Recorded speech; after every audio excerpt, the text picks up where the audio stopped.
आता पाहूया लोकसभेच्या रणधुमाळी संदर्भातल्या टॉप 9 बातम्या। माढ्यासंदर्भात शरद पवारांकडून तिसरा पर्याय तयार, सूत्रांची माहिती। धैर्यशील मोहिते पाटील, रामराजे नाईक निंबाळकरांच्या भूमिकेकडे लक्ष, तर अनिकेत देशमुखांच्या नावाचा विचार होण्याची ही शक्यता। लोकसभा निवडणुकीसाठी काँग्रेसचा 5 न्याय आणि 24 हमींचा जाहीरनामा प्रसिद्ध। सोनिया गांधी, राहुल गांधी आणि मल्लिकार्जुन खरगेंची उपस्थिती। मी पक्षाचा शिपाई आहे, प्रतिभा धानोरकर भेटल्या नसत्या तरी प्रचाराला गेलो असतो। प्रतिभा धानोरकरांनी भेट घेतल्यानंतर वडेट्टीवारांची प्रतिक्रिया।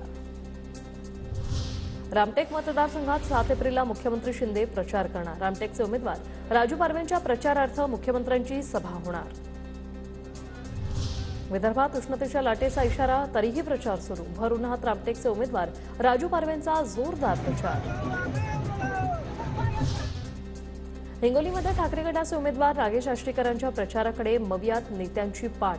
वंचितचा तगडा उमेदवार लोकसभेसाठी इच्छुकांनी पाठ फिरवल्याने मवियाची डोकेदुखी वाढली।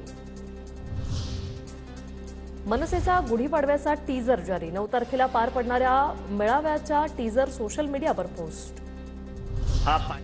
लोकशाहीर अण्णाभाऊ साठेंचे वंशज सचिन साठे करणार ठाकरे गटाचा प्रचार।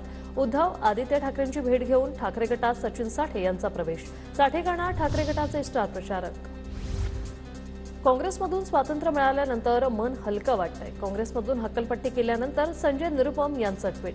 संपूर्ण काँग्रेस परिवाराचे आभार मानतो, निरुपम यांचं विधान।